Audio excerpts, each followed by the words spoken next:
Good morning. I'm Lee Jamison, and this is the 158th installment of the Bible in a Year. Today's readings will be from 2 Chronicles, chapters 28 and 29, and from the Gospel of Luke, chapter 22, verses 1 through 30. Ahaz reigns in Judah. Ahaz was 20 years old when he began to reign, and he reigned 16 years in Jerusalem.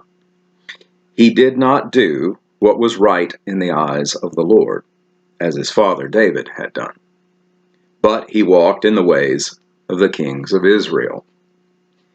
He even made metal images for the Baals, and he made offerings in the valley of the son of Hinnom, and burned his sons as an offering, according to the abominations of the nations whom the Lord drove out before the people of Israel. And he sacrificed and made offerings on the high places, and on the hills, and under every green tree. Judah defeated. Therefore the Lord his God gave him into the hands of the king of Syria, who defeated him and took captive a great number of his people and brought them to Damascus. He was also given into the hand of the king of Israel, who struck him with great force. For Pekah the son of Remaliah killed 120,000 from Judah in one day, all of them men of valor, because they had forsaken the Lord, the God of their fathers. And Zikri, a mighty man of Ephraim, killed Maaseiah, the king's son, and Azrikam, the commander of the palace, and Elkanah, the next in authority to the king. The men of Israel took captive 200,000 of their relatives, women, sons, and daughters. They also took much spoil from them, and brought the spoil to Samaria. But a prophet of the Lord was there, whose name was Oded. And he went out to meet the army that came to Samaria and said to them, because the Lord, the God of your fathers, was angry with Judah, he gave them into your hand. But you have killed them in a rage that has reached up to heaven. And now you intend to subjugate the people of Judah and Jerusalem, male and female, as your slaves. Have you not sins of your own against the Lord your God? Now hear me, and send back the captives from your relatives whom you have taken, for the fierce wrath of the Lord is upon you. Certain chiefs also, the men of Ephraim, Azariah the son of Johanan, Berechiah the son of Meshillemoth, Jehizkiah the son of Shallum, and Amasa the son of Hadlai, stood up against those who were coming from the war, and said to them, you shall not bring the captives in here, for you purpose to bring upon us guilt against the Lord, in addition to your present sins and guilt. For our guilt is great already. There is fierce wrath against Israel.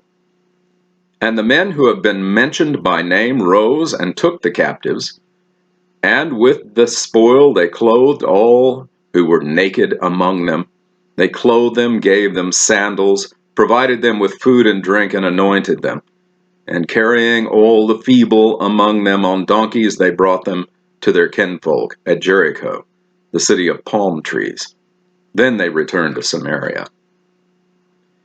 At that time King Ahaz sent to the king of Assyria for help, for the Edomites had again invaded and defeated Judah and carried away captives. And the Philistines had made raids on the cities of the Shephelah and the Negeb of Judah, and had taken Beth Shemesh, Aijalon, Gederoth, Soko with its villages, Timnah with its villages, and Gimzo with its villages, and they settled there. For the Lord humbled Judah because of Ahaz, king of Israel, for he had made Judah act sinfully, and had been very unfaithful to the Lord. So Tiglath-Pileser, king of Assyria, came against him and afflicted him instead of strengthening him. For Ahaz took a portion from the house of the Lord and the house of the king and of the princes, and gave tribute to the king of Assyria, but it did not help him. Ahaz's idolatry. In the time of his distress, he became yet more faithless to the Lord.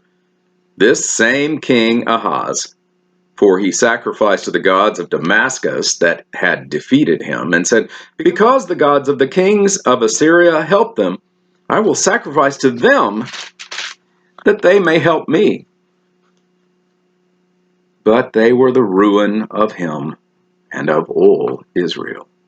And Ahaz gathered together the vessels of the house of God, and cut in pieces the vessels of the house of God, and he shut up the doors of the house of the Lord, and he made himself altars in every corner of Jerusalem, in every city of Judah. He made high places to make offerings to other gods, provoking to anger the Lord, the God of his fathers.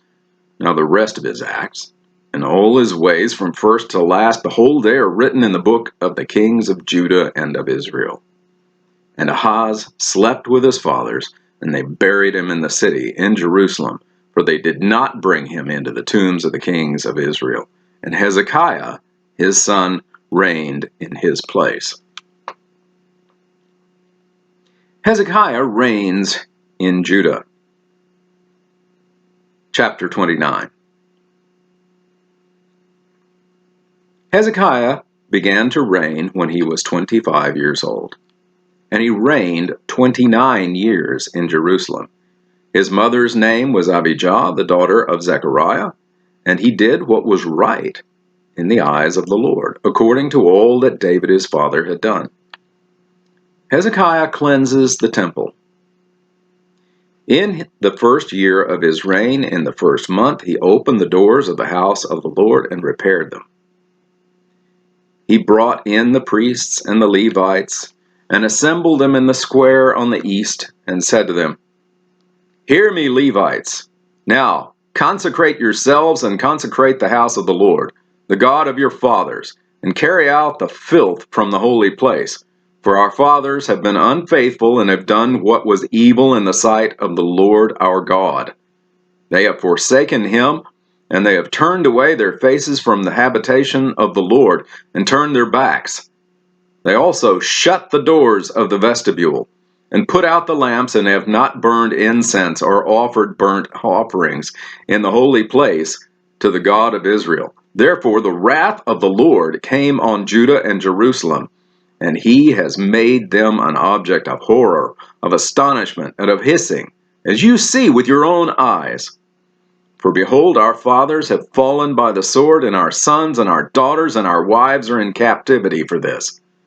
Now it is in my heart to make a covenant with the Lord, the God of Israel, in order that his fierce anger may turn away from us.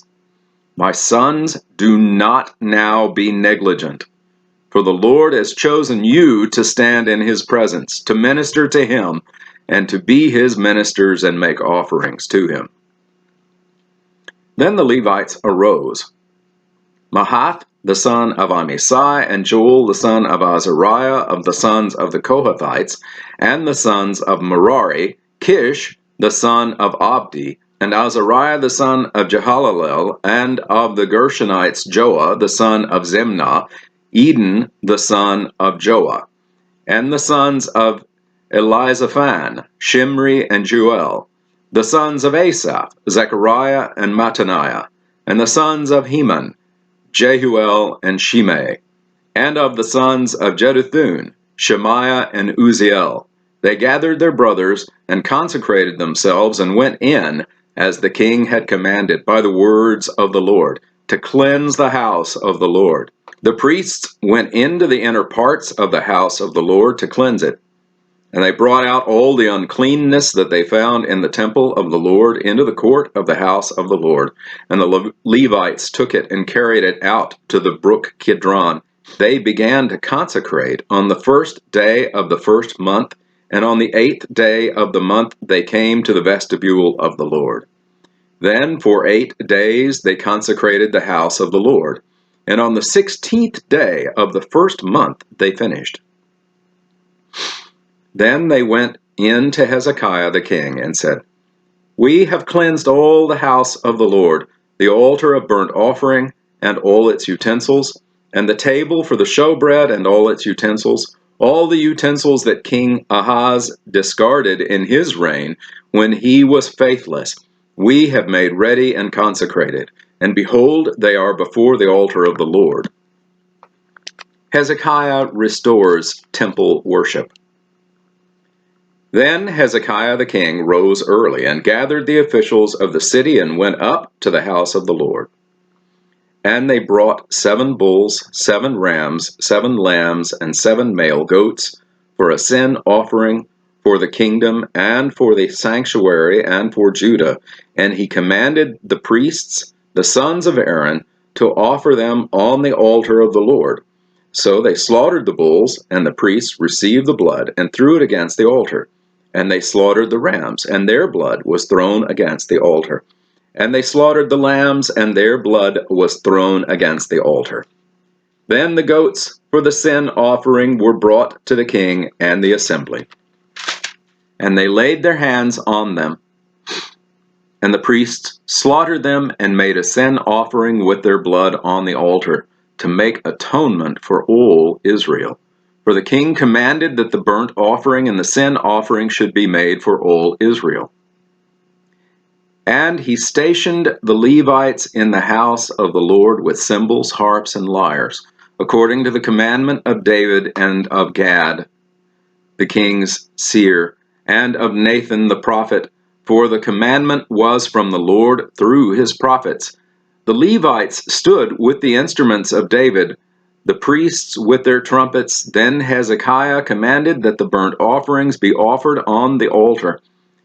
And when the burnt offerings began, the song to the Lord began also, and the trumpets according to the instruments of David, king of Israel.